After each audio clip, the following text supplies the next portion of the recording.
خوش ہونے والوں کے لیے دعا کرتا ہوں اللہ مجھے خوشیاں عطا فرمائے. اللہ ان کو شان ضرور فرمائے. آپ حضرات نے آرام فرمانا ہے. اور میں نے اس بات پہ صبر کی پھر میں 5 گھنٹے کا سبق طے کر کے میں نے پھر بیان کرنا، زور کو پھر بیان کرنا، عشاء کو پھر بیان کرنا. میں گزارش اس لیے کر رہا ہوں کہ مساوات سامعین کے ذہن میں ہوتا ہے کہ ترتیب بدل گئے اور ہم کیسے بیٹھے ہوئے ہمارا خیال بھی نہیں کرتا.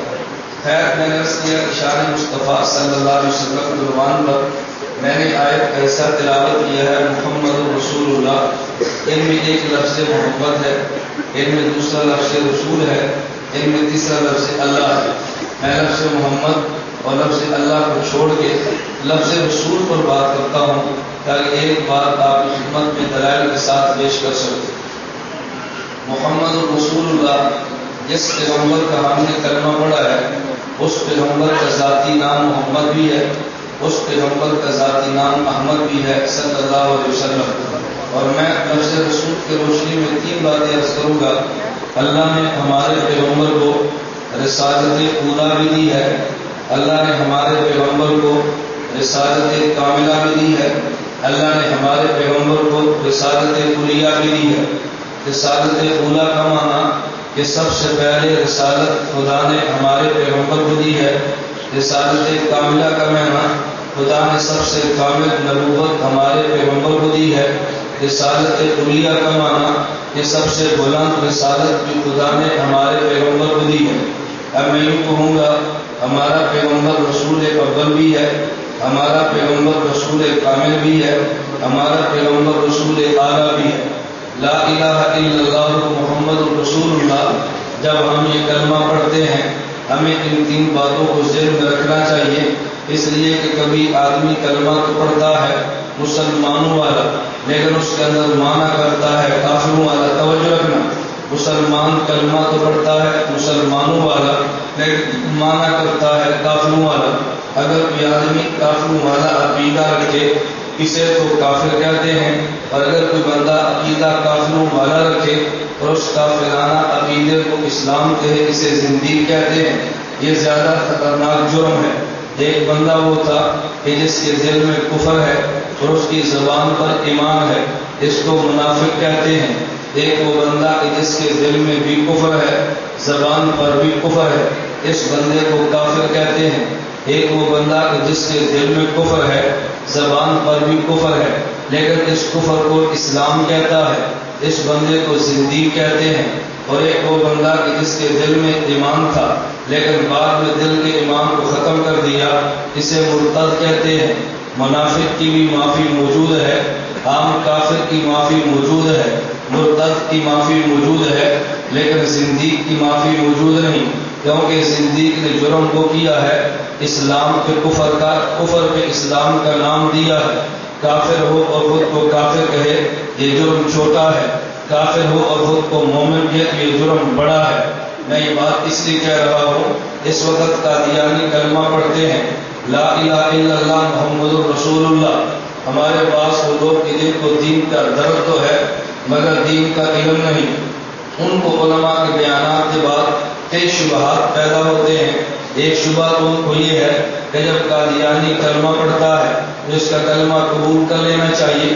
عبادت گاہ پہ کلمہ لکھتا ہے تو کلمہ اس کا مان لینا چاہیے. تو کلمہ پڑھنے میں حرج کی بات کیا ہے، وہ تو ہماری بات کرتا ہے. ہم نے کہا قادیانی کلمہ تو ہمارا پڑھتا ہے لیکن قادیانی معنی اپنا کرتا ہے. کلمہ بھی ہمارا پڑھے اور معنی بھی ہمارا کرے پھر تو ہم کلمہ قبول کر لیں گے، اور اگر کلمہ نہ پڑھے اور معنی بھی اپنا کرے ہم پھر بھی برداشت کر لیں گے. کلمہ ہمارا پڑھے اور معنی اپنا کرے یہ ہم سے برداشت نہیں ہوگا. آپ نہیں سمجھے؟ کوئی آدمی کلمہ ہمارا پڑھے اور معنی بھی ہمارا کرے یہ ہمیں قابل قبول ہے. کلمہ بھی نہ پڑھے کفر کا اعلان کرے یہ بھی قابل برداشت ہے. کوئی بندہ کلمہ ہمارا پڑھے اور معنی اپنا کرے تو یہ بات قابل برداشت نہیں ہے. کیوں؟ جب قادیانی لا الہ الا اللہ محمد رسول اللہ پڑھتا ہے تو اس کی محمد سے مراد حضرت محمد صلی اللہ علیہ وسلم نہیں ہے، اس کی مراد غلام احمد قادیانی ہے۔ غلام احمد قادیانی کو غلام احمد قادیانی کو ہم مان لیں گے، لیکن وہ شخص غلام احمد قادیانی حضرت محمد ہے، خدا کی قسم گوارا اور برداشت نہیں کیا جا سکتا۔ میں نے اس لیے کہا ایک کافر مرتد ہے اور ایک کافر زندیق ہے، تو جو کلمہ ہمارا پڑھے وہ مانا بھی ہمارا کرے۔ اگر ہمارا کلمہ نہیں پڑھتا تو ہمیں اس پر اعتراض ہوگا، لیکن اور نوعیت کا۔ میں نے عرض کیا محمد رسول اللہ، جب یہ کلمہ پڑھے تو ذہن میں 3 چیزیں رکھے۔ نمبر 1 حضرت محمد رسول ہیں اور رسول اول ہیں۔ نمبر 2 رسول ہیں اور رسول کامل ہیں۔ نمبر 3 رسول ہیں اور رسول اعلیٰ ہیں۔ ہم اپنے پیغمبر کو رسول اول بھی مانتے ہیں، رسول کامل بھی مانتے ہیں، رسول اعلیٰ بھی مانتے ہیں۔ یہ اگر آپ کے ذہن میں شروع کے میرے دلائل رہے تو میں آخر میں جو گفتگو کروں گا اور اس گفتگو میں ملون زمانہ جاوید گاندھی کی دلائل سے تردید کروں گا، پھر ان دلائل کو سمجھنا بہت آسان ہوگا۔ میں بھی حضرت استاد محترم مفتی محمد حسن صاحب دعوت اللہ کی خدمت میں عرض کر رہا تھا، ہمارے جو قلعہ چل رہا تھا کہ جاوید گاندھی کے مقابلے میں دلائل نہیں آتے۔ میں نے بڑی تفصیل کے ساتھ قرآن اور گستاخ رسول، احادیث اور گستاخ رسول، آثار صحابہ اور گستاخ رسول، اجماع امت اور گستاخ رسول، فقہائے احناف اور گستاخ رسول، میں نے 5 عناوین کے الگ الگ کلپس بنا کے انشاءاللہ کل یا پرسوں آپ کو نیٹ کے اوپر دستیاب ہوں گے۔ یہ گلہ ہم نے ختم کر دیا ہے کہ مولوی جذباتیت کے ساتھ تو بات کرتے ہیں لیکن دلیل کے ساتھ بات نہیں کرتے۔ دلائل ہمارے ذمہ ہے عوام کو دینا۔ میں نے اس لیے کہا جب ہم نے کہا ہمارے پیغمبر رسول اول ہے تو لوگ پوچھیں کہ دلیل کیا ہے؟ جب پیغمبر رسول کامل ہے اس کی دلیل کیا ہے؟ ہمارے پیغمبر رسول اعلیٰ ہیں اس کی دلیل کیا ہے؟ آپ حضرات نے کئی بار پڑھا ہوگا، نبی کریم صلی اللہ علیہ وسلم کی حدیث بھی ہے، فرمایا اللہ کے پیغمبر صلی اللہ علیہ وسلم نے اوتیت علم الاولین والآخرین، خدا نے مجھے اولین کا علم بھی دیا ہے، خدا نے مجھے آخرین کا علم بھی دیا ہے۔ اولین سے مراد گزشتہ انبیاء ہیں، آخرین سے مراد قیامت تک آنے والے علماء کا علم ہے۔ تو پیغمبر کو اولین کا علم کیوں دیا؟ اس کی وجہ کیا ہے؟ یہ دلیل ذہن میں رکھنا۔ ہمارا اہل سنت والجماعت عقیدہ اور نظریہ ہے، نبی جس قوم کا نبی ہوتا ہے اس قوم کے نبی سے بڑا عالم بھی کوئی نہیں ہوتا، اس قوم میں نبی سے زیادہ حسین بھی کوئی نہیں ہوتا۔ تو پیغمبر تو کہ اولین کے بھی نبی ہیں، آخرین کے بھی نبی ہیں، تو ضروری تھا کہ پیغمبر کو علم اولین کا بھی ملتا، ہمارے پیغمبر کو علم آخرین کا بھی ملتا۔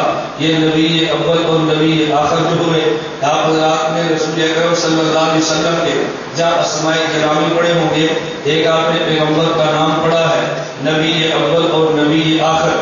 ہمارے پیغمبر نبی اول بھی ہیں، ہمارے پیغمبر نبی آخر بھی ہیں، لیکن کبھی یہ بات سمجھ نہیں آتی۔ ایک ہی آدمی صف اول کا نمازی ہو، وہی بندہ صف آخر کا نمازی ہو، اگر صف اول کا ہوگا صف آخر کا نہیں ہوگا، اگر صف آخر کا ہوگا تو صف اول کا نہیں ہوگا، لیکن ایک ہی شخص اول کا بھی ہو آخر کا بھی ہو۔ ہم یہی بات پیغمبر کی ذات کے بارے میں کہتے ہیں، ہمارے پیغمبر نبی اول بھی ہیں، ہمارے پیغمبر نبی آخر بھی ہیں۔ اگر یہ بات سمجھنا ہے تو دارالدیوبند کے بانی قاسم العلوم والخیرات مولانا محمد قاسم نانوتوی کے دروازے پہ دستک دے، وہ تجھے سمجھائے گا نبی اول نبی آخر کا معنی کیا ہے۔ مولانا محمد قاسم نانوتوی رحمۃ اللہ علیہ نے بڑے خوبصورت انداز میں بات کو سمجھایا ہے۔ مولانا قاسم نانوتوی فرماتے ہیں، آپ میری طرف دیکھیں، مولانا نانوتوی نے فرمایا آپ کے ہاتھ میں یہ کاغذ ہے، اس کاغذ پہ آپ دائرہ جب بناتے ہیں تو آپ پرکار کو لے کے دائرہ بناتے ہیں، پرکار کو رکھا ہے، پرکار کا ایک کونا رکھا، اس کے بعد آپ نے خط کھینچنا شروع کیا، جہاں سے پرکار چلی تھی وہاں سے پرکار آ کے رکتی ہے، تو ایک خط جب مکمل ہوا تو دائرہ بنا، لیکن پرکار کا ایک کونا ہوتا جو آپ نے کاغذ میں رکھا ہے دائرہ بنانے کے لیے، تو جہاں پرکار کو رکھا جائے دائرہ بنانے کے لیے اس کو وہاں ایک نقطہ لگتا ہے، اس نقطے کو مرکز کہتے ہیں، اور یہ پرکار کے دوسرے کونے سے جو لمبا ایک گول خط بنا ہے اسے دائرہ کہتے ہیں۔ ایک نقطہ ہے جو مرکز دائرہ ہے اور ایک اس کے بعد دائرہ ہے۔ فرمایا حضرت آدم سے لے کر عیسیٰ علیہ السلام انہیں دائرہ نبوت کہتے ہیں، حضرت محمد صلی اللہ علیہ وسلم کو مرکز دائرہ نبوت کہتے ہیں، اور دائرہ اور نقطہ میں فرق یہ ہے،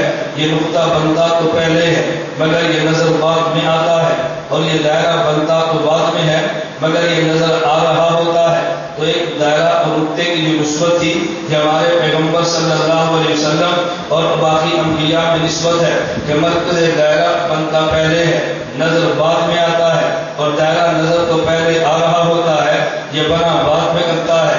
ہمارے پیغمبر نبی اول ہیں وجود نبوت میں، اور ہمارے پیغمبر نبی آخر ہے ظہور نبوت میں۔ انہیں نبوت ملی تو پہلے ہے لیکن نبوت نظر سب سے بعد میں آئی ہے۔ ہمارے پیغمبر نبی اول بھی ہیں، ہمارے پیغمبر نبی آخر بھی ہیں۔ اس سے ایک اور مسئلہ حل ہوا۔ یہودیت نے اعتراض کیا تھا کہ مسلمانوں کے مذہب میں عدالت اور عدل نہیں ہے۔ پوچھا بھی عدل کیوں نہیں؟ کہتے ہم نے کلمہ پڑھا ہے لا الہ الا اللہ موسیٰ کلیم اللہ، یہ نبی پہلے آیا ہے۔ عیسائیت نے کہا ہم نے کلمہ پڑھا ہے لا الہ الا اللہ عیسیٰ روح اللہ، یہ نبی بھی پہلے آیا ہے۔ اور تم نے کلمہ پڑھا ہے لا الہ الا اللہ محمد الرسول اللہ، یہ نبی بعد میں آیا ہے۔ اور مسلمان دعویٰ یہ کرتے ہیں عیسائی جو اس دور کا عیسائی تھا وہ جنت میں بعد میں جائے گا، یہودی جو موسیٰ علیہ السلام کے دور کا یہودی تھا یہ جنت میں بعد میں جائے گا، اور آخری پیغمبر کا کلمہ وہ امتی یہ جنت میں پہلے جائے گا۔ کہ جس نے پہلے کلمہ پڑھا وہ جنت میں پہلے جائے، جس نے بعد میں کلمہ پڑھا وہ جنت میں بعد میں جائے۔ ہم نے کہا یہودیت کو پتہ ہی نہیں، ہم نے کلمہ تم نے کلمہ حضرت موسیٰ کا پڑھا، یہ دیکھنے میں تو بات پہلے آئے ہیں لیکن نبوت ان کو بعد میں ملی ہے۔ حضرت عیسیٰ کا کلمہ تم نے پڑھا، عیسیٰ علیہ السلام کو نبوت بعد میں ملی ہے۔ ہمارے پیغمبر حضرت محمد رسول اللہ اگرچہ دیکھنے میں بعد میں آئے ہیں لیکن نبوت ان کو پہلے ملی ہے۔ اب ہم یوں کہیں گے کہ موسیٰ علیہ السلام کا جس نے کلمہ پڑھا اس نے اس نبی کا کلمہ پڑھا جس کو نبوت بعد میں ملی ہے، جس نے حضرت عیسیٰ کا کلمہ پڑھا اس نے اس پیغمبر کا کلمہ پڑھا جس کو نبوت بعد میں ملی ہے، جس نے ہمارے حضرت کا کلمہ پڑھا اس نے اس پیغمبر کا کلمہ پڑھا جس کو نبوت پہلے ملی ہے۔ تو پہلے نبوت والے کا کلمہ پڑھے گا تو جنت میں پہلے جائے گا، اور بعد والے کا کلمہ پڑھے گا تو جنت میں بعد میں جائے گا۔ تو ہمارے پیغمبر نبی اول بھی ہیں، نبی آخر بھی ہیں، وجود نبوت میں اول ہیں، ظہور نبوت میں آخر ہیں۔ ہمارے نبی کریم صلی اللہ علیہ وسلم، میں اس سے بڑھ کے اگلی بات کہتا ہوں، ہم کہتے ہیں دیکھو ایک پیغمبر ہے، ایک پیغمبر کے بعد اولیاء ہیں۔ دنیا میں اولیاء کو ولایت ملتی ہے پیغمبر کی وجہ سے، صداقت پیغمبر کی وجہ سے ملتی ہے۔ دنیا میں جس جس کو ولایت ملی یہ پیغمبر کے صدقے ملی ہے۔ ہم ایک بات اور کہتے ہیں لیکن دنیا میں نبوت ملتی ہے حضرت محمد کے صدقے ملتی ہے۔ لوگ اس کی دلیل کیا ہے؟ آدم سے لے کر عیسیٰ کو نبوت ملی ہے، ہمارے پیغمبر کے صدقے ملی ہے۔ اس دلیل کو ذہن نشین فرما لیں، دلیل خود قرآن کریم میں ہے۔ اللہ نے قرآن کریم میں فرمایا وَإِذْ أَخَذَ اللَّهُ مِيثَاقَ النَّبِيِّينَ لَمَا آتَيْتُكُم مِّن كِتَابٍ وَحِكْمَةٍ ثُمَّ جَاءَكُمْ رَسُولٌ مُّصَدِّقٌ لِّمَا مَعَكُمْ لَتُؤْمِنُنَّ بِهِ، کہ دیکھو اے میں تمام نبیوں سے وعدہ لیتا ہوں کہ تم نے میرے محمد کا کلمہ پڑھنا ہے۔ اب آپ ذرا توجہ فرمائیں، ایک کلمہ پڑھتا ہے، ایک جس کا کلمہ پڑھا جاتا ہے تو کلمہ پڑھنے والے کو کمال ملتا ہے، اس کی برکت سے جس کا کلمہ پڑھا ہے۔ تو پھر میں یوں کہوں گا حضرت آدم کی امتی کو، اگر آدم کی امتی کو اگر خدا نے درجات دیے ہیں حضرت آدم کا کلمہ پڑھنے کی وجہ سے، عیسیٰ علیہ السلام کی امتی کو اگر کمال ملا ہے تو عیسیٰ کے کلمہ کی وجہ سے، تو آدم سے لے کر عیسیٰ کو کمال ملا ہے ہمارے پیغمبر کے کلمہ پڑھنے کی وجہ سے۔ میں دوسری بات اور بھی کہتا ہوں، ایک مسجد کا امام ہے، ایک مسجد کا مقتدی ہے۔ ارے امام کی نماز بھی ہوتی ہے، مقتدی کی نماز بھی ہوتی ہے، لیکن مقتدی کو کمال امام کی وجہ سے ملتا ہے، امام کو کمال مقتدی کی وجہ سے نہیں ملتا۔ ہمارے پیغمبر امام بنے ہیں، 1,24,000 انبیاء مقتدی بنے ہیں، تو مقتدی کو کمال امام کی وجہ سے ملتا ہے، امام کو کمال مقتدی کی وجہ سے نہیں ملتا۔ تو باقی انبیاء کو جو کمال ملا ہے ہمارے پیغمبر کی وجہ سے ملا ہے، امام پیغمبر کی وجہ سے ملا ہے، اور صاف پیغمبر کی وجہ سے ملا ہے، ولی کو ولایت پیغمبر کی وجہ سے ملتی ہے، نبی کو نبوت امام الانبیاء کی وجہ سے ملتی ہے۔ ہمارے پیغمبر نبی اول ہے۔ میں اپنے لفظوں میں یوں کہتا ہوں، آدم سے لے کر عیسیٰ انبیاء ہیں، ہمارے پیغمبر امام الانبیاء ہے۔ ان دونوں میں فرق کیا ہے؟ ایک کلمہ انبیاء کا پڑھتا ہے، ایک بندہ کلمہ امام الانبیاء کا پڑھتا ہے۔ جس نے انبیاء کا کلمہ پڑھا ہے اس کی مثال تو ایسے ہے جیسے وہ تالاب سے پانی پیتا ہے اور جس نے کلمہ امام الانبیاء کا پڑھا ہے، اس کی مثال ایسے ہے کہ جیسے وہ چشمے سے پانی پیتا ہے، چشمے سے پانی نکلا کرتا ہے، تالاب میں پانی جمع ہوا کرتا ہے۔ امام الانبیاء کو مرکز اوصاف کہتے ہیں، باقی انبیاء کو جامع الاوصاف کہتے ہیں۔ ہمارے پیغمبر سے اوصاف نکلے ہیں، باقی انبیاء کو ملے ہیں۔ ہمارے پیغمبر نبی اول بھی ہیں، ہمارے پیغمبر نبی آخر بھی ہیں۔ میں اس کو سمجھانے کے لیے کئی بار دلیل دیا کرتا ہوں کہ دلیل آپ نے پڑھی ہے، لیکن کبھی دلیل پر توجہ نہیں ہوتی اور آدمی اصل مسئلے اور موقع کو سمجھ نہیں سکتا، دلیل پڑھتا ہے گزر جاتا ہے۔ آپ نے کئی بار سنا ہوگا، ذرا اس بات کو سمجھنے کی کوشش کریں۔ حضرت یوسف علیہ السلام غلام تھے، کہاں سے چلے کہاں پہنچے، بادشاہ کے گھر تک پہنچے ہیں۔ عزیز مصر کی بیوی زلیخا ہے، یوسف علیہ السلام پہ فرشتہ ہے تو مصر کی عورتوں نے تانا دیا، زلیخا تیری مت مانے گی، غلام پہ فرشتہ ہو گئی ہے۔ اور زلیخا نے کہا تم نے غلام کو دیکھا نہیں ہے، اگر تم اس غلام کو دیکھ لیتی تم کبھی مجھ پر تانا نہ کستی۔ زلیخا نے ان کو اکٹھا کیا، یوسف علیہ السلام کو دکھانے کے لیے یہ عورتیں محل میں جمع ہو گئی اور انہیں دسترخوان پہ چھری اور چاقو رکھے، وہاں پہ پھل بھی رکھے ہیں۔ یوسف سے عرض کیا اخرج آپ تشریف لائے، نبی کے پاس غیب کا علم نہیں، پیغمبر کو نہیں پتا باہر کون سا تماشا ہے۔ حضرت یوسف علیہ السلام باہر تشریف لائے ہیں تو زلیخا نے کہا وہ دیکھو یوسف آ رہا ہے۔ مصر کی عورتیں نے یوسف کو دیکھا، قرآن نے ایک ان کا جملہ نقل کیا، قرآن کریم نے ایک ان کا فعل نقل کیا ہے۔ ان کا فعل کیا تھا وقت کانا ایدیہن، حضرت یوسف کو دیکھا اپنی انگلیاں کاٹ ڈالی ہیں۔ قرآن نے جملہ کیا نقل کیا، کہتے ما ھذا بشرا، یہ انسان نہیں ہے، ان ھذا الا ملک کریم، ارے یہ تو فرشتہ ہے۔ عجیب بات یہ ہے اللہ تو نبوت دیتا ہی انسانوں کو ہے، اگر بندہ انسان نہ ہو خدا نبوت دیتا ہی نہیں ہے۔ اور زلیخا کی سہیلیاں کیا کہتی ہیں ما ھذا بشرا، یہ انسان نہیں ہے، ان ھذا الا ملک کریم، یہ تو فرشتہ ہے۔ اس جملے کو سمجھنے سے پہلے میں ایک دلیل کے طور پہ ایک بات کہتا ہوں، خدا نے انسان کو پیدا کیا ہے، فَأَلْهَمَهَا فُجُورَهَا وَتَقْوَاهَا، اللہ نے انسان میں دو چیزیں پیدا فرمائی ہیں، نمبر ایک چیز کا نام ملکیت ہے، نمبر دوسری چیز کا نام بہیمیت ہے۔ نمبر ایک چیز کا نام فرشتہ پن ہے، نمبر دو کا نام ڈھنگر پن ہے، نمبر ایک کا نام مان کے چلنا ہے، نمبر دو کا نام منمانی کرنا ہے۔ میں تدریجاً الفاظ نیچے لاتا ہوں، ایک لفظ تو علماء کے لیے ہے کہ انسان میں خدا نے دو وصف پیدا کیے ہیں، ایک کا نام ملکیت ہے، دوسرے کا نام بہیمیت ہے۔ پھر میں طلباء کے لیے کہتا ہوں کہ ایک کا نام فرشتہ پن ہے اور ایک کا نام ڈنگر پن ہے۔ اپنے جیسے دیہاتیوں کے لیے میں تیسرا جملہ کہتا ہوں، ارے ایک وصف کا نام منمانی کرنا ہے اور ایک کا نام مان کے چلنا ہے۔ خدا نے دونوں وصف پیدا کیے ہیں، اگر کوئی بندہ خدا کی مان کے نہ چلے بلکہ منمانی کرے، قرآن کے جملے پہ غور کرنا، قرآن کہتے ہیں انہم الا کالانعام بل هم اضل، یہ تو جانور کی طرح ہے۔ توجہ، یہ کس کی طرح؟ لفظ پہ غور کرنا، یہ کس کی طرح ہے؟ جانور۔ اللہ یہ بات تو سمجھ آ گئی، جانور کی طرح ہے، اور میں نانا بل هم اضل، یہ تو جانور سے بھی بدتر ہے۔ خدا نے جانور سے بدتر کیوں فرمایا؟ میں سمجھانے کے لیے مثال لیتا ہوں، آپ نے مارکیٹ سے گاڑی خریدی ہے، اس گاڑی کی قیمت 13 لاکھ ہے اور یہ گاڑی ایک کنڈیشن ہے، لیکن آپ کے موٹر وے پہ چڑھے جولائی اور جون کے دنوں میں، موٹر وے پہ لاہور سے چڑھے اسلام آباد جانے لگے، آپ کی گاڑی کے اے سی نے کام چھوڑ دیا ہے، آپ کے ساتھ ایک اور گاڑی گزری ہے، یہ گاڑی نان اے سی تھی اور قیمت اس کی 11 لاکھ تھی، آپ نے 2 لاکھ زیادہ دیا اس لیے کہ گاڑی میں اے سی ہے، لیکن جو ساتھ والی گاڑی ہے اس کی 2 لاکھ قیمت کم ہے کیونکہ اس میں اے سی جو نہیں، لیکن گرمی کے مہینے میں اگر اے سی گاڑی کام کرنا چھوڑ دے اور پیسے زیادہ لگے ہوں، آپ نے کیا کہہ رہے ہیں ہماری اس گاڑی سے تو وہی اچھی ہے، ہماری اس گاڑی سے وہی اچھی ہے، ارے اے سی اس کا بھی نہیں چلتا، اے سی اس کا بھی نہیں چلتا، اسے اچھا کیوں کہہ دیا؟ وجہ آپ کی گاڑی میں اے سی کی سہولت تھی مگر کام نہیں کرتا، اور اس میں اے سی کی سہولت تھی ہی نہیں اور کام نہیں کیا، اے سی کے پیسے دیو اور پھر اے سی کام نہ کرے تو آپ نے کہا وہ گاڑی اچھی ہے، اس میں اگر اے سی کام نہیں کرتا تو 2 لاکھ کم بھی تو لگا ہے نا، اگر اس کا اے سی کام نہیں کرتا تو 2 لاکھ زیادہ تو لگا ہے۔ اب دیکھیں ایک جانور ہے اور ایک انسان ہے، جانور میں مان کر چلنے کی صلاحیت ہی نہیں تھی، انسان میں مان کر چلنے کی صلاحیت تھی، جب اس نے مان کر چلنے کی صلاحیت کو چھوڑا اور من مانی کی ہے۔ خدا فرماتے ہیں اولئک کالانعام بل هم اضل، ارے یہ تو جانور سے جانور کی طرح ہے بلکہ جانور سے بھی بدتر ہے۔ جانور من مانی کیوں کرتا ہے؟ کی مزاج کے مان کر چلنا تھا لیکن پھر بھی من مانی کرتا ہے، یہ تو جانور سے بدتر ہوا۔ ایک جملہ تو میں نے کہا یہ سمجھو، اب انہوں نے کیوں کہا کہ ما ھذا بشرا، یہ یوسف انسان نہیں ہے، ان ھذا الا ملک کریم، فرشتہ ہے۔ کیوں فرمایا؟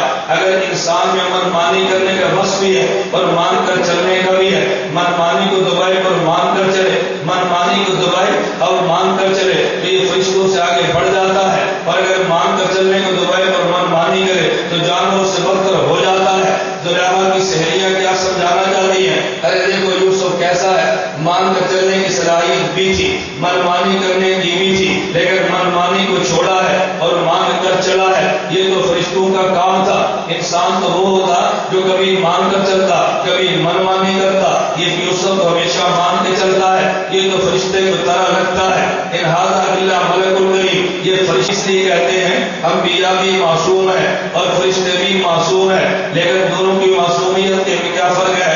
ارے وہ معصوم فرشتہ ہے، یہ معصوم انسان ہے۔ انسان کے مزاج میں گناہ کی صلاحیت بھی ہوتی ہے لیکن پیغمبر گناہ کرتا نہیں ہے، کسی نبی فرشتوں سے بڑھ جاتا ہے، وہ معصوم ہے مگر درجہ نیچے ہے، پیغمبر معصوم ہے درجہ بلند ہے۔ میں سمجھانے کے لیے کہتا ہوں، ارے یہ معصوم وہ ہے کہ جسے مخدوم کہتے ہیں، فرشتہ معصوم وہ ہے کہ جسے خادم کہتے ہیں، وہ معصوم خادم ہے اور یہ معصوم مخدوم ہے۔ مخدوم اعلیٰ ہوتا ہے اور خادم ادنا ہوتا ہے، یہ الگ بات ہے، ہمارے یہاں خادم کو بھی اعلیٰ کہتے ہیں۔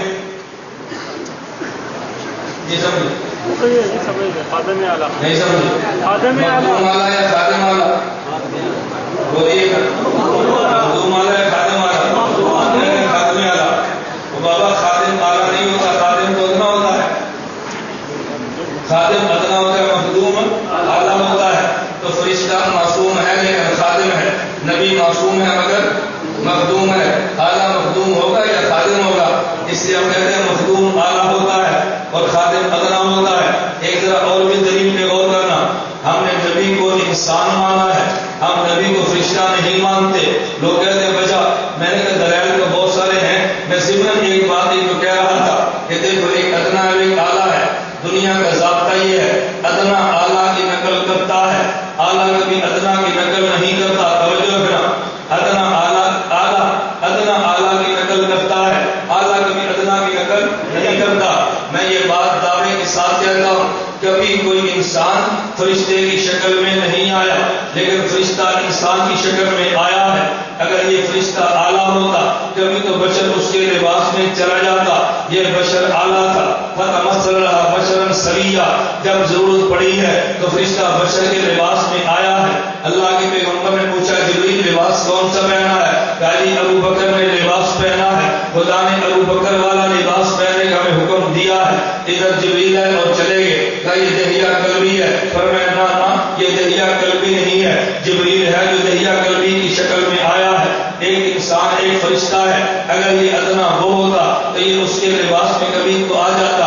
اس لیے ہم نے کہا کہ ایک فرشتہ وہ فرشتے کو معصوم کہتے ہیں اور پیغمبر کو بھی معصوم کہتے ہیں، لیکن یہ معصوم اعلیٰ ہے اور وہ معصوم ادنا ہے۔ میں بات یہ سمجھا رہا تھا، ہمارے پیغمبر نبی یہ اول ہے، اس میں دلیل دینے لگا تھا، ان عورتوں نے جملہ کہا تھا یہ بشر نہیں ہے تو فرشتہ ہے۔ نمبر 2 قطان ایدیہن، اب انہوں نے ہاتھ کاٹ ڈالے تھے۔ ام المومن امی عائشہ رضی اللہ عنہا نے جملہ فرمایا تھا، فرمایا لبامی زلیخا تھا لو رأینا جبینہ لاسرنا بالقطع قلوبہن علی الید، کہ جن عورتوں نے زلیخا کو تانا دیا، حضرت یوسف کو دیکھا ہے، اپنی انگلیاں کاٹ ڈالی ہیں، اگر یہ عورتیں میرے محمد کو دیکھ لیتی اپنے دل کو کاٹ ڈالتی۔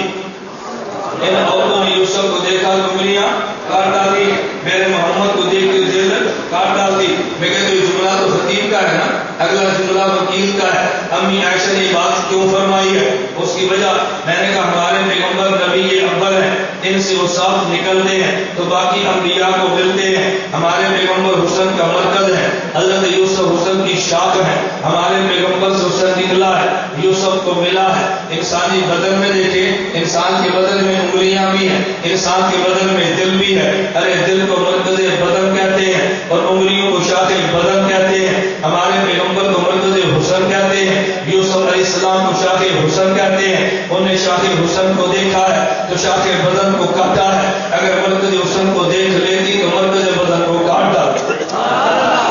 شاخ حسن کو دیکھا ہے تو شاخ بدن کو کاٹا ہے. مرکز حسن کو دیکھتی تو مرکز بدن کو کاٹ ڈالتی. میں نے کہا محمد رسول اللہ ہمارے پیغمبر نبی اول بھی ہیں, ہمارے پیغمبر نبی آخر بھی ہیں. آگے چلیے, میں ایک بات اختصار سے آگے چلا رہا ہوں. نمبر 2, ہمارے پیغمبر نبی کامل بھی ہے. آگے نبی کامل کی دلیل کیا ہے؟ میں کہ دلیل لفظ رسول ہے. اس کی وجہ حضرت آدم بھی رسول ہے, لیکن آدم رسول اللہ نہیں کہتے, اسے آدم صفی اللہ کہتے ہیں. حضرت نوح رسول ہے, نوح رسول اللہ نہیں کہتے, انہیں نوح نجی اللہ کہتے ہیں. حضرت ابراہیم رسول ہے, انہیں رسول اللہ نہیں کہتے, ابراہیم خلیل اللہ کہتے ہیں. حضرت موسیٰ رسول ہے, ان کو رسول اللہ نہیں کہتے, ان کو حضرت موسیٰ کلیم اللہ کہتے ہیں. حضرت عیسیٰ رسول ہے مگر رسول اللہ نہیں کہتے, انہیں روح اللہ کہتے ہیں. ہمارے پیغمبر رسول ہیں, انہیں رسول اللہ کہتے ہیں. کبھی آپ نے غور کیا وجہ کیا ہے؟ جب وہ بھی رسول ہیں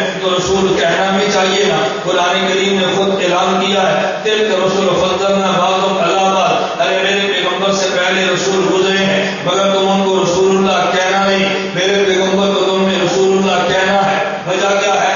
ذوق تازہ تو اس دلیل پہ غور کرنا. رسول رسالت سے بنا ہے. رسالت کا معنی ہوتا ہے اللہ سے علم و عمل کو لے لینا, امت کو علم و عمل دے دینا. میں نے علم و عمل کہہ کے ایک اعتراض کا جواب دیا ہے. بعض لوگ کہتے ہیں, صحیح بخاری میں حدیث موجود ہے, نبی کریم صلی اللہ علیہ وسلم نے فرمایا انما انا قاسم واللہ یؤتی. ارے خدا دیتا ہے, میں محمد تقسیم کرتا ہوں. جب تقسیم نبی کرتے ہیں اولاد حضرت محمد سے لے لو نا, جب تقسیم حضور کرتے ہیں تو رزق پیغمبر سے مانگ لو نا. میں نے کہا مانا وہ سمجھا ہی نہیں ہے, اس لیے میں نے یہ کہا تھا نبی تقسیم وہ کرے گا جو چیز پیغمبر کو ملی ہے, جو پیغمبر کو نہ ملی ہو وہ پیغمبر تقسیم کرے گا کیسے؟ اگر اولاد کا دینا پیغمبر کو ملا ہوتا, پیغمبر کی خود اولاد دنیا سے کیوں جاتی؟ اگر اس کا دینا پیغمبر کو ملا ہوتا, پیغمبر کے گھر میں فاقہ کیوں آتا؟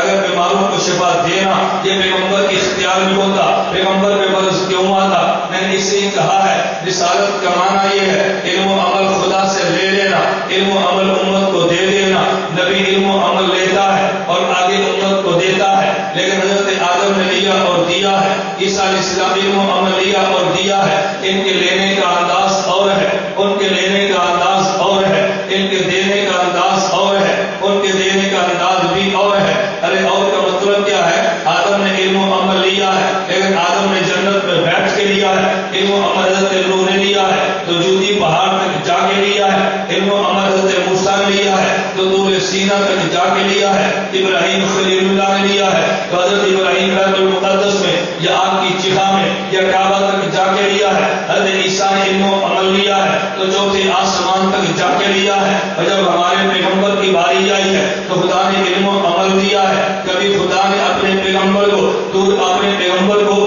کبھی خدا نے علم و عمل اپنے پیغمبر کو دیا ہے تو چاہے زمزم پہ لٹا کے دیا ہے, کبھی براق پہ اڑا کے دیا ہے, کبھی صدیق کے کندھوں پہ بٹھا کے دیا ہے, کبھی امی عائشہ کی گود میں سلا کے دیا ہے, کبھی خدا نے بیت المقدس تک پہنچا کے دیا ہے, اور کبھی خدا نے سدرۃ المنتہا اور عرش معلیٰ تک پہنچا کے دیا ہے. علم و عمل لینے کے لیے باقی انبیاء نے سبق تو کیا ہے لیکن پرواز نیچے ہے. میرا پیغمبر علم و عمل لینے کے لیے گئے ہیں تو پرواز سب سے اوپر ہے. سب سے اوپر ہونے کا معنی کیا ہے؟ لیکن تو قرآن کے دو لفظوں پہ غور کرنا. قرآن کہتا ہے ان اول بیت وضع للناس للذی ببکہ, یہ سب سے پہلا مکان جو لوگوں کے لیے بنا ہے اس کا نام کعبہ اور بیت اللہ ہے. پیغمبر یہاں سے چلے ہیں, جب پیغمبر عرش پہ گئے ہیں لینے کے لیے تو پیغمبر یہاں سے چلے ہیں. اور جب عرش کی باری آئی ہے ذرا قرآن کریم کی تلاوت کرے. وسع کرسی السماوات والارض, اللہ فرماتے ہیں خدا کی کرسی آسمانوں کے اوپر ہے. مقام عرش علی الماء,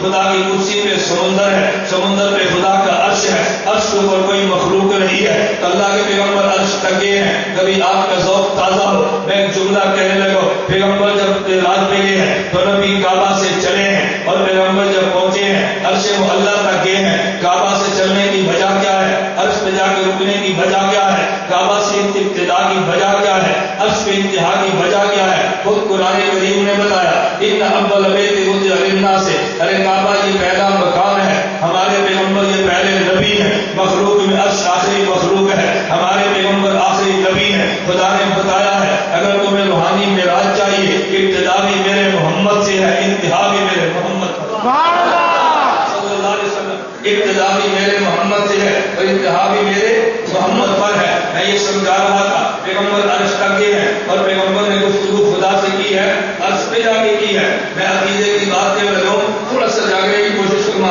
عقیدے کی بات کے لگوں اہل سنت والجماعت عقیدہ ہے اللہ کی ذات ہر جگہ پہ ہے.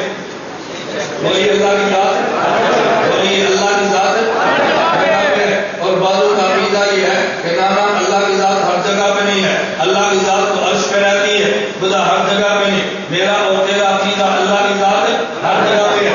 انہیں دلیل کیا دی ہے کہتے ہیں اگر اللہ کی ذات ہر جگہ پہ ہے تو حضور گفتگو کرنے کے لیے عرش پہ کیوں گئے تھے؟ جب اللہ نے پیغمبر سے گفتگو براہ راست کی ہے تو عرش پہ بلا کے کی ہے. اگر اللہ عرش پہ نہیں ہے تو پھر بتائیں حضور وہاں کیوں گئے ہیں؟ اس سے معلوم ہوتا ہے خدا عرش پہ تھے کبھی گفتگو کے لیے عرش پہ بلایا ہے. میں نے کہا اس دلیل کو کبھی سہارا نہ بنانا اگر تم اس دلیل کو سہارا بنا دیا یہ تمہاری دلیل قرآن بھی توڑ دے گا اور یہ دلیل نے ٹوٹ جانا ہے. کہتے ہیں کیوں؟ میں نے کہا تم یہ کہو گے خدا عرش پہ ہے ہماری دلیل کیا ہے حضور کو گفتگو کے لیے عرش پہ بلایا ہے تو کل یہودی کہہ دے گا خدا کو دور پہ رہتا ہے. دلیل کیا ہے اللہ نے گفتگو کے لیے حضرت موسیٰ کو کوئی دور پہ بلایا ہے. تم نے کہا خدا عرش پہ ہے دلیل کیا ہے اللہ نے حضور کو گفتگو کے لیے عرش پہ بلایا ہے. یہودی کہہ دے گا اللہ تو دور پر ہے کہ موسیٰ علیہ السلام گفتگو کے لیے کوئی دور پہ بلایا ہے. تم کیا جواب دو گے؟ تم سے جواب نہیں بن پڑے گا لیکن ہمارے پاس جواب موجود ہے اللہ ہر جگہ پر ہے. گفتگو کے لیے چاہے تو اللہ طور سینہ کا انتخاب کر لے وہ چاہے تو عرش معلیٰ کا انتخاب کر لے. جیسا بندہ ہوگا ویسی جگہ ہوگی. کہ حضرت موسیٰ تھے انتخاب کو دور کا ہے کہ حضرت محمد ہے تو انتخاب عرش معلیٰ کا ہے. میں نے کہا جیسے ایک اور بات بھی سن لو ضمن بات ہے میں عقیدے کی بات کرتا ہوں کیونکہ عقیدہ بیان کرنا یہ تو میرا موضوع ہے. میں عقیدے پر بات کرتا ہوں اہل سنت والجماعت کا عقیدہ ہے میرے پیغمبر کی مدینہ منورہ میں روضہ اطہر میں قبر مبارک کی جو مٹی ہے اس مٹی کے وہ ذرے جو پیغمبر کے وجود کے ساتھ ملے ہیں وہ کعبہ سے بھی اعلیٰ ہے. توجہ وہ کعبہ سے بھی اعلیٰ ہے وہ کرسی سے بھی اعلیٰ ہے لوح محفوظ سے بھی اعلیٰ ہے عرش معلیٰ سے بھی اعلیٰ ہے. لوگ کہتے ہیں دلیل کیا ہے؟ میں کہ تو میراج کا واقعہ بتا رہا ہے. ایک میرے پیغمبر کی رہائش گاہ ہے جسے پیغمبر کا روضہ کہتے ہیں. ایک میرے پیغمبر کی سیرگاہ ہے جسے عرش معلیٰ کہتے ہیں اور جسے ایک پیغمبر کی رہائش گاہ ہے جسے پیغمبر کا روضہ کہتے ہیں. ایک پیغمبر کی سیرگاہ ہے جسے عرش معلیٰ کہتے ہیں اور رہائش گاہ ہمیشہ سیرگاہ سے اعلیٰ ہوتی ہے. رہائش گاہ سیرگاہ سے اعلیٰ ہوتی ہے. وہ خدا کے رہنے کی جگہ نہیں ہے وہ تو اللہ پاک کے احکام الہیہ کے ظہور کی جگہ ہے. احکام الہیہ کے عمل کی جگہ ہونا اور ہے اور رہنے کی جگہ کا مطلب اور ہے. میں بات کیا سمجھا رہا تھا نبی اور رسول کا معنی علم و عمل خدا سے لینا ہے اور امت کو علم و عمل دینا ہے. میں نے آدم سے لے کر عیسیٰ نے لیا ہے لیکن نیچے رہ کے لیا ہے. ہمارے پیغمبر کی باری آئی ہے تو سب سے اوپر جا کے علم و عمل لیا ہے. علم و عمل لینے میں ہمارے نبی حد کمال تک پہنچے ہیں. اس کے بعد کوئی حد ہی نہیں تھی جہاں پہ نبی جا کے خدا سے علم و عمل کو لے لیتے. اور جب دینے کی بات آئی ہے آدم سے لے کر عیسیٰ علیہ السلام نے علم و عمل دیا ہے لیکن امت کو دیا ہے انسانوں کو دیا ہے. ہمارے پیغمبر کی باری آئی ہے علم و عمل انس کو بھی دیا ہے علم و عمل جنات کو بھی دیا ہے علم و عمل حور و غلمان کو بھی دیا ہے علم و عمل ملائک کو بھی دیا ہے. میں سے بڑھ کے بات کہنے لگا باقی انبیاء امت کو دیتے ہیں ہمارے پیغمبر نے انبیاء کو دیا ہے.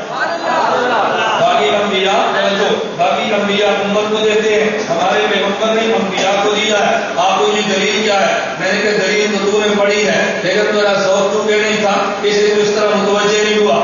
ذوق ہو تو پھر بندہ متوجہ ہو جاتا ہے. میں ایک دلیل دینے لگا ہوں ہمارے پیغمبر نے انبیاء کو علم و عمل دیا ہے. اس کی دلیل کیا ہے؟ ذرا دلیل پہ غور کرنا. آپ اس مسجد احمد علی لاہوری میں آتے ہیں مولانا علی الدین شاکر کے مقتدی بنتے ہیں یا کوئی بندہ اپنے امام کے مقتدی بنتا ہے تو مسجد میں جب امام کے پیچھے نماز پڑھے تو امام سے لینے کے لیے جاتے ہیں امام کو دینے کے لیے نہیں جاتے. توجہ امام سے کچھ لینے کے لیے جاتے ہیں امام کو کچھ دینے کے لیے نہیں جاتے. جب مقتدی امام کے پیچھے کھڑا ہوتا ہے امام کو دیتا نہیں ہے امام سے لیتا ہے. تم کو یاد کیا لیتا ہے؟ میں کہ تو چلے میں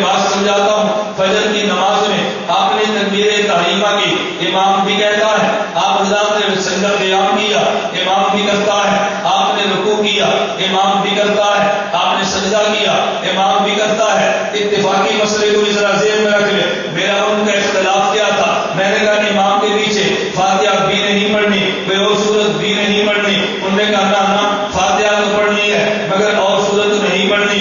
اس نے کہا نا فاتحہ کو چھوڑے باقی قرآن ہے۔ میں نے کہا باقی بھی قرآن ہے، فاتحہ بھی قرآن ہے، باقی قرآن ہے فاتحہ۔ اس نے کہا جی نا فاتحہ قرآن نہیں ہے، فاتحہ تو ام القرآن ہے۔ نہیں سمجھے؟ اس نے کہا جی فاتحہ قرآن ہی فاتحہ بولی ہے فاتحہ۔ میں نے کہا بلا یہ بھی کوئی دلیل ہے کہ یہ فاتحہ قرآن ام القرآن ہے؟ میں نے کہا کل کوئی بندہ کہہ دے گا حضرت آدم انسان نہیں ابو الانسان ہے، حضرت حوا انسان نہیں ام الانسان ہے، تو مان لو گے؟ کہتا ہے یہ نہیں۔ میں نے کہا کیوں نہیں مانو گے؟ کہتا ہے انسان ہوگا ابو الانسان بھی بنے گا، انسان ہوگی تو ام الانسان بنے گی۔ تو میں نے کہا قرآن ہوگا تو ام القرآن بنے گی، قرآن ہوگا تو ام القرآن بنے گی۔ کہا جی نہیں نہیں ہم قرآن فاتحہ کو قرآن نہیں مانتے۔ میں نے کہا دلیل کیا ہے؟ توجہ، میں نے کہا دلیل کیا ہے؟ کہتا ہے آپ بتاؤ قرآن کے پارے کتنے ہیں؟ میں نے کہا 30 ہے۔ آپ بتاؤ قرآن کے پارے کتنے ہیں؟ 30۔ قرآن کے پارے 30۔ پہلا پارا کہاں سے شروع؟ الف لام میم سے، دوسرا سیقول سے، تیسرا آخری پارا فاتحہ کدھر گئی؟ سوال سمجھے؟ سوال ہے نا، سوال ہے۔ انہوں نے کہا جی فاتحہ قرآن نہیں ہے، دلیل کیا؟ قرآن کے پارے 30 ہے اور پہلا پارا شروع ہوتا ہے الف لام میم سے، آخری پارا شروع ہوتا ہے تصالم سے۔ اگر فاتحہ قرآن ہوتا تو کوئی پارا ایسے بھی تو شروع ہوتا، یہ بھی کسی پارے کا حصہ ہوتا۔ میں سمجھانے کے لیے کہتا ہوں میرے سنی دوستو، اصول یاد رکھ لو، کبھی سوال کا جواب ہوتا ہے، کبھی سوال پر سوال کا جواب ہوتا ہے۔ اصول آ گیا جی؟ کبھی سوال کا جواب ہوتا ہے اور کبھی سوال پر سوال کا آپ کو مولانا آپ نے یہ بات کہاں سے لی ہے؟ میں نے کہا میں انہیں درسگاہ جہاں آپ پڑھتے ہیں، لیکن ذوق ہو تو بات سمجھ آتی ہے۔ ہمارے استاد درسگاہ میں کہتے ہیں کہ دیکھو جواب کے 2 قسمیں ہیں، ایک ہوتا ہے جواب تحقیقی، ایک ہوتا ہے جواب الزامی۔ ایک ہے جواب تحقیقی، ایک ہے جواب سوال کے جواب کو جواب، یہ تحقیقی ہے، سوال پر سوال ہوتے جواب الزامی ہے۔ جو درسگاہ میں تھا کہتے ہیں کہاں سے لیا؟ میں اس لیے بار بار کہتا ہوں کبھی مجھ سے ساتھی پوچھتے ہیں مطالعہ کب کرتے ہیں، کون سی کتابیں دیکھتے ہیں؟ میں نے کہا میں اکابر کی جوتیوں کا مطالعہ کرتا ہوں، اپنے اکابر کے قدموں کو، خدا کی قسم میں یہ بات کہہ لو، ہم مطالعے کے لیے اپنے اکابر کے قدموں کا انتخاب کرتے ہیں۔ اگر تم علماء دیوبند مشائخ کے قدموں کا انتخاب کرنے میں کامیاب ہوگے خدا وہ علم عطا کرے گا جس علم کا تم تصور بھی نہیں کر سکتے۔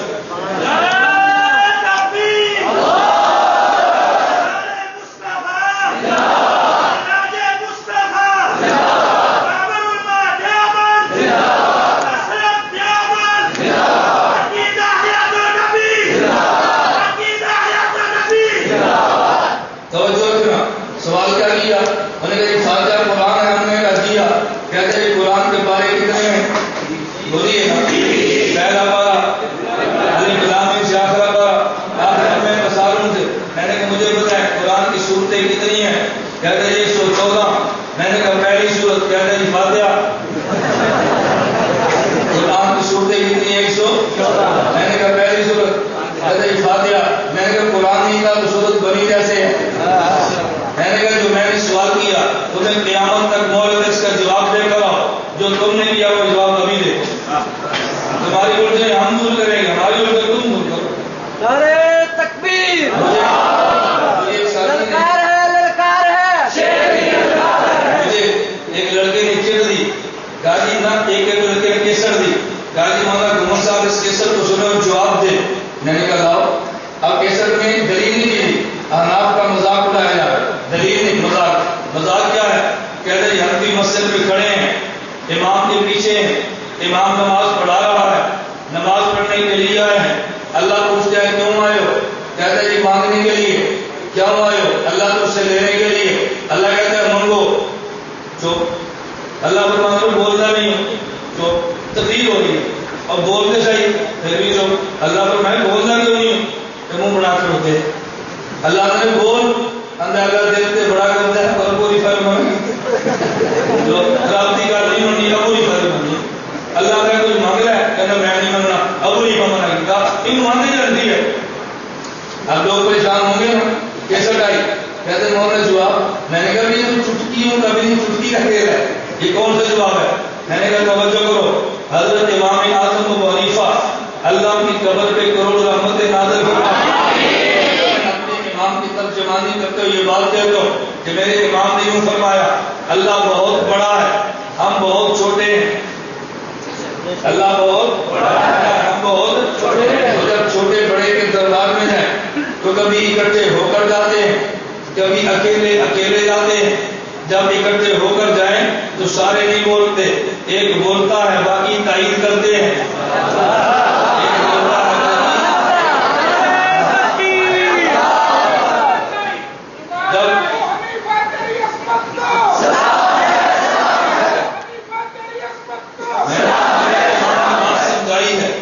اللہ بہت بڑے ہیں ہم بہت جب چھوٹے بڑے کے دربار میں اکٹھے ہو کر جائیں تو ایک بولتا ہے باقی تائید کرتے ہیں. فرمایا تم جب اکٹھے آؤ تو پھر ایک بولتا ہے جو امام نمائندہ ہے تم آمین کہہ کے تائید کر دینا اور جب سارے اکیلے اکیلے جاؤ تو بڑے کے دربار میں الگ الگ جائیں تو ہر ایک بولتا ہے. تو جب جماعت کی صورت میں آؤ تو امام بولے گا تم چپ رہ کے تائید کرنا اور جب اکیلے نماز پڑھو تو ہر کوئی بولنا.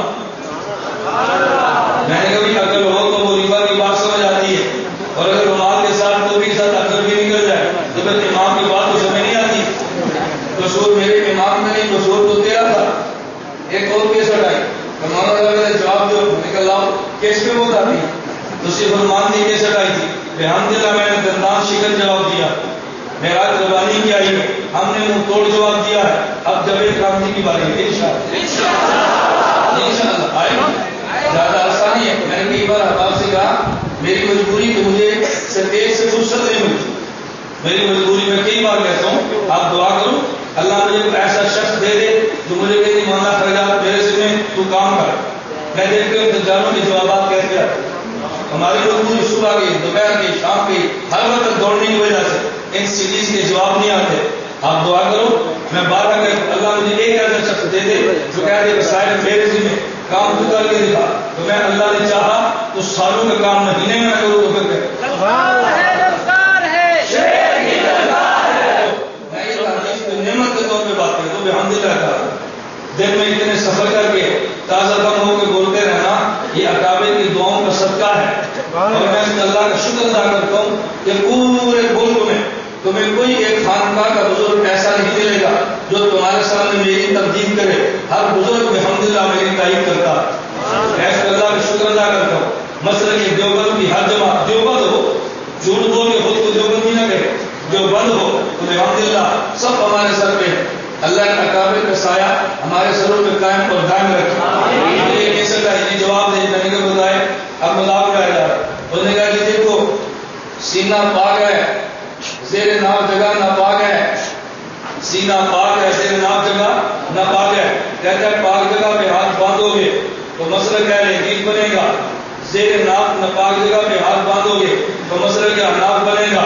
تمہاری مرضی ناپاک جگہ پہ ہاتھ باندھو تمہاری مرضی پاک جگہ پہ ہاتھ باندھو. اب بندہ پریشان ہو کر بڑی دلیل آئی ہے. میں نے کہا دلیل نہیں آئی حوصلہ آیا دلیل نہیں آئی حوصلہ. میں مثال دیا کرتا ہوں کہ گجرانوالہ میں گھوڑے تانگے بہت ہیں.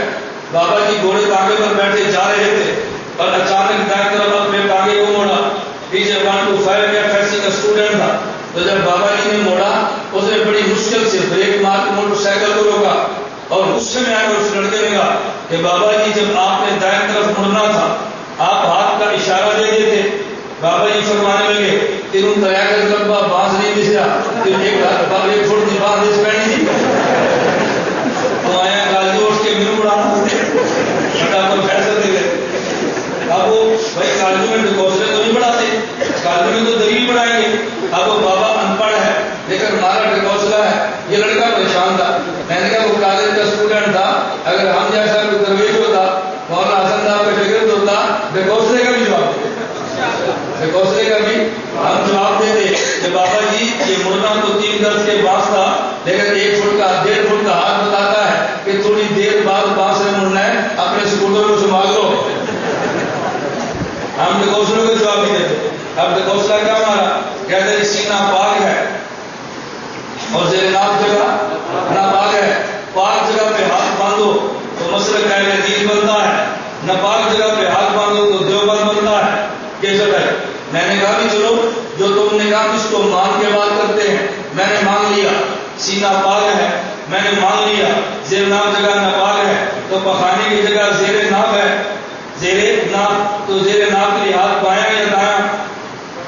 بولیے نا، بایاں یا دایاں؟ ہمارے امام نے فرمایا کیونکہ ہاتھ زیر ناف باندھ رہے ہیں تو ہاتھ بایاں رکھ لینا، ہاتھ اب یہ تو ناپاک ہے تو دایاں رکھ لو۔ ہمارے امام نے فرمایا کہ سوال کرنا ہے کہ زیر ناف جگہ ناپاک ہے تو تم ہاتھ کون سا رکھ لو؟ بایاں۔ بایاں تو ہوتے ہی زیر ناف کے لیے، رکھ لو اوپر دایاں رکھ لو۔ میں نے کہا یہ سوال تھا، اب سینہ بھی پاک ہے اور ہاتھ بھی پاک ہے، تو یہاں بھی پاک جگہ پہ یہاں بھی پاک جگہ پہ، تیری دیر تو ختم ہوگی۔ میں نے کہا ایک سوال میں کرتا ہوں، قیامت تک کی مہلت ہے، تم بھی جواب دو۔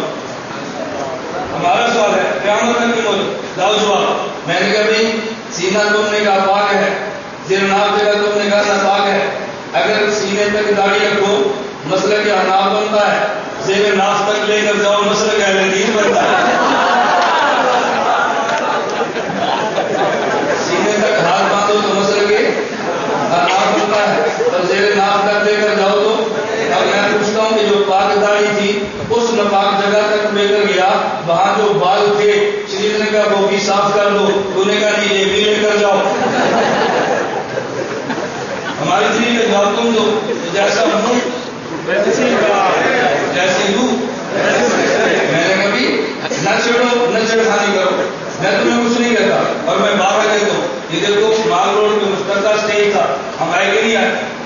بھی آئیں گے، مشترکہ اسٹیج ہوگا آئیں گے، نہ مجھ سے رسالت پہ تحفظ کریں گے، ہماری علمی حق اپنی جگہ پر ہے، مشترکہ اسٹیج اپنی جگہ پر۔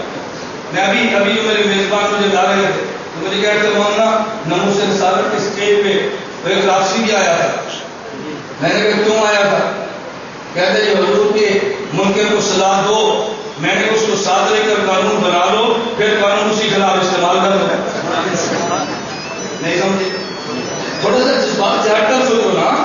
میں نے مانا ختم نبوت کا قائل نہیں ہے، میں مانتا ہوں صحابہ کا قائل نہیں ہے، میں مانتا ہوں گستاخ رسول ہے، اس کو ساتھ لے کے قانون بنا لو، پھر اسی خلاف عدالت میں جا کے قانون استعمال کر دو۔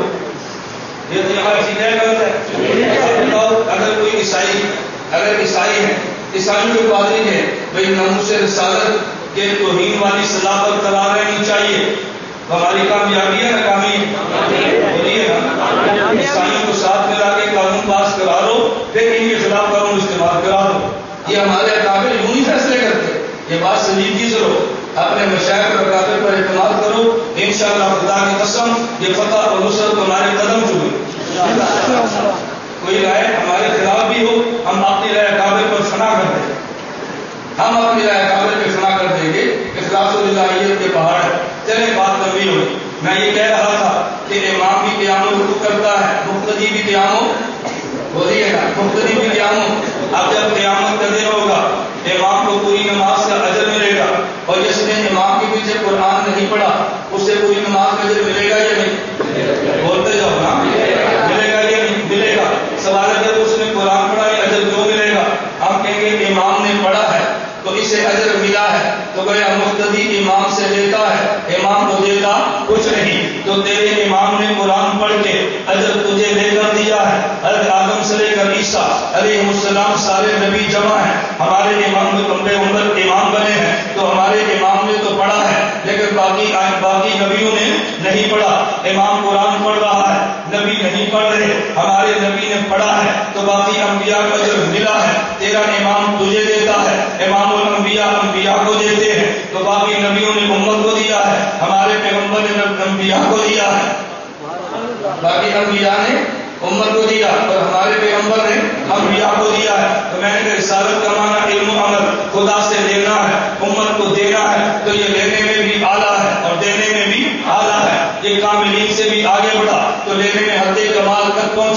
دینے میں حد کمال تک پہنچا ہے. دلیل پہ غور کرنا. میں اس نے کہا ہمارے پیغمبر رسول کامل ہے. کیا مانا؟ آدم رسول تو ہے, آدم رسول اللہ کہنا نہیں ہے. عیسیٰ رسول تو ہے, رسول اللہ کہنا نہیں ہے. ہمارے پیغمبر رسول ہیں, رسول اللہ کہنا بھی ہے. اللہ وہ رسول تھے, رسول اللہ کیوں نہیں کہنا؟ فرمایا ابھی ایک مقام باقی ہے. حضرت موسیٰ رسول کہنا نہیں, ابھی ایک مقام باقی ہے. عیسیٰ رسول تو ہے مگر کہنا نہیں, ابھی ایک مقام باقی ہے. جب محمد آگے ہیں رسالت کے سارے مقام طے ہو گئے. فرمایا رسول اللہ کہنا ہے, رسول اللہ کہنا, محمد رسول اللہ. آخری بات میں نے کہا ہمارے پیغمبر رسول اول بھی ہیں, ہمارے پیغمبر رسول کامل بھی ہیں, ہمارے پیغمبر رسول اعلیٰ. کا مطلب توجہ رکھنا, ایک ہے مصاف وصف صداقت ہے, وصف امانت ہے, وصف عدالت ہے, اور ایک ہے نبوت. دنیا میں صدیق تو کئی ہوں گے لیکن نبی سے بڑا صدیق کوئی نہیں ہوتا. دنیا میں امین تو کئی ہوں گے, نبی سے بڑا امین کوئی نہیں ہوتا. دنیا میں عادل تو کئی ہوں گے, نبی سے بڑا عادل کوئی نہیں ہوتا. اب میں یوں کہتا ہوں صداقت کبھی بے ختم ہو جاتی ہے, نبی سے بڑا صدیق ہی کوئی نہیں. امانت نبوت پہ ختم ہوتی ہے, پیغمبر سے بڑا امین کوئی نہیں ہے. ارے کمال سارے نبی پہ ختم ہوتے ہیں, لیکن ہم یوں کہیں گے ایک ہوتا ہے خاتم کا معنی آخری, ایک ہے خاتم کا معنی اعلیٰ. آپ کہتے ہیں اور بھائی فلاں پہ میلاد ختم ہے, اس سے بڑا قاری کوئی نہیں. ارے بھائی فلاں بندے پہ سخاوت ختم ہے, اس سے بڑا سخی کوئی نہیں. ہم کہتے ہیں صداقت نبوت پہ ختم ہے, نبی سے بڑا صدیق کوئی نہیں. نبی صداقت میں اعلیٰ ہے, امانت نبی پہ ختم ہے, نبی سے بڑا امین کوئی نہیں. نبوت پہ امانت ختم ہے. ارے عدالت نبی سے بڑا عادل کوئی نہیں, عدالت نبوت پہ ختم ہے. کیا مطلب نبوت عدالت میں اعلیٰ ہے؟ تو پھر میں یوں کہوں گا صداقت نبوت پہ ختم ہے, عدالت نبوت پہ ختم ہے, امانت نبوت پہ ختم ہے, شجاعت نبوت پہ ختم ہے, امانت نبوت پہ ختم ہے, نبوت حضور پہ ختم ہے. نبوت حضور پہ ختم ہے. انبیاء سے بڑا صدیق کوئی نہیں, ہمارے پیغمبر سے بڑا نبی کوئی نہیں. انہیں نبی کہتے ہیں, انہیں خاتم الانبیاء کہتے ہیں, اور جو خاتم الانبیاء ہو اس کی رسالت اولا بھی ہے, رسالت کاملہ بھی ہے, رسالت اعلیٰ بھی ہے. ہمارے پیغمبر رسول اول بھی ہیں, رسول کامل بھی ہیں, رسول اعلیٰ. بیان دے میں بیٹھ گیا, خلاصہ کیا ہوگا آج کے بیان کا خلاصہ دے میں رکھنا. ہمارے پیغمبر رسول اول بھی ہیں, ہمارے پیغمبر رسول کامل بھی ہیں, ہمارے پیغمبر رسول اعلیٰ بھی ہیں. دعا فرمائیں ہمیں اس اعلیٰ اور کامل اور اول رسول کی ایسی اطاعت کی توفیق عطا فرمائے جیسے کرنی چاہیے. اس لیے میں بالکل آخری بات کروں, اس لیے میں بڑے دعوے کے ساتھ دیتا ہوں کہ جو شخص توحید اس پیغمبر کی کرتا ہے, جو توحید اس پیغمبر کی کرتا ہے, ایسے شخص کو زندہ رہنے کا کوئی حق حاصل نہیں. اور ہم الحمدللہ اس پہ خوش ہیں. ہمارے قابل کی محنت کے صدقے میں حکومت نے اس بات کو تسلیم کر لیا ہے کہ گستاخ رسول کی سزا سزائے موت ہے. گستاخ رسول کی سزا سزائے موت ہے. ہم اس پہ جزاک اللہ شکریہ ادا کرتے ہیں. اب یوں نہ کیا کرو بھائی ٹھیک ہے گھٹنے ٹیک دیے ہیں, لیکن جو ٹیک ہی نہیں ہے تو مان لو بہت اچھا, گھٹنے ٹیک کر بھی اچھا کام کرے تو اس کو شاباش دے دینی چاہیے. اللہ پاک ان کو جزائے خیر عطا فرمائے. اللہ ان کو آئندہ بھی ناموس رسالت کے مسئلے میں علماء کا تعاون کرنے کی توفیق عطا فرمائے. وآخر دعوانا الحمدللہ رب العالمین. میں نے آپ سے گزارش کی ہے, جاوید گاندھی کا بنیادی مطلب یہ تھا قرآن میں گستاخ رسول کی سزا نہیں ہے. قرآن میں 5 آیات, گستاخ رسول کی حدیث میں سزا نہیں, اس میں 8 احادیث ہیں. اس میں صحابہ کے ساتھ تو کئی ایک ہے. اجماع امت فقہاء احناف کے والے میں نے گزارش کی تھی کہ ہم نے تفصیل اس کو دلائل جمع کر دی ہیں. آپ چاہیں تو کل لڑ کے دیکھ لیں, اور چاہیں تو چند دن بعد جامعہ حقانی رابطہ کر کے سیڑھیاں حاصل کریں, تیسرا لائبریری میں رابطہ کر کے سیڑھیاں حاصل کریں. اب انشاءاللہ گاندھی کے اعتراضات کی باری ہے, اور وہ اعتراضات کے جواب ایک بات دیں گے, اس کا اعتراض پھر جواب, پھر اعتراض پھر جواب, پھر اعتراض پھر جواب, تاکہ عوام اس کی گفتگو بھی سنیں, اس کے دلائل بھی سنیں, اور پھر دلائل کا ہمارا جواب بھی سنیں. کہتے ہیں قرآن میں ہے کوئی اور خدا ہوتا فرش پر چلنے کی کوشش کرتا, یہی قرآن میں نہیں. مماتی کہتے ہیں کہ مولانا مناظر سے بھاگ گئے, کہنے سے کیا پتہ پڑتا ہے, کسی آدمی کی زبان کو بند نہیں کر سکتے. اللہ پاک کو جو اللہ میں مناظری سے دوڑتا ہوں, مناظر سے نہیں دوڑتا. مماتی کہتے ہیں مناظری, ہم کہتے ہیں مناظرہ. مجھے ایک ساتھ نے کہا فریض قاری سے بات کرو گے, میں نے کہا فریض قاری سے ہوگا تو مناظری ہوگا. مجھے فریض سے کرو گے, میں نے کہا مناظری. یونس سے کرو گے؟ میں نے کہا مناظری ہے. جتنی فرمان سے کرو گے؟ میں نے کہا مناظری ہے. کہتے ہیں کس سے کرو گے؟ میں نے کہا جماعت کی قیادت سے کروں گا تک رول کا مسئلہ. یہ کہتے ہیں قیادت کو نہیں لانا، ان سے کرو. میں نے کہا ان سے کرنا ہے مولانا قانی صاحب کو لے لو، مولانا ناصر کو لے لو، بھائی حرون کو لے لو. ان کے لیے تو ہماری ٹیم بیٹھی ہے. کہتے ہیں انہوں نے تیلن کو کرنا ہے. میں کہتے ہیں گجرات میں مغرب کو لے آؤ. کہتے ہیں ان کو نہیں لانا تاکہ ان کی ضرورت محفوظ رہے. یہ کافی اللہ آپ سب کو بات سمجھے. الحمدللہ رب العالمین والصلاۃ والسلام علی رسول اللہ وعلی آلہ وصحبہ اجمعین. اے اللہ ہم سب کے گناہوں کو معاف فرما دے، اللہ سے درگزر فرما دے، جائز حاجات کو پورا فرما دے، مشکلات کو دور فرما دے، آخرت کے ساتھ ہی خدمت کے لیے قبول فرما دے. اے ہمارے کریم اپنے امت کی نموز کے لیے ہم سب کو قبول فرما. خاتمہ بالایمان، خاتمہ بالخیر فرما. بھائی الدین کے سارے ثواب کے لیے مقامات پر منعقد تھی. اے اللہ تم کو اس کا ثواب عطا فرما. اے اللہ مولانا علی الدین شاکر کے ساتھی کو محنت کو قبول فرما. قیامت کے دن نبی کریم صلی اللہ علیہ وسلم کی ہم سب کو شفاعت نصیب فرما. وصلی اللہ تعالی علی رسول خیر خلقہ محمد.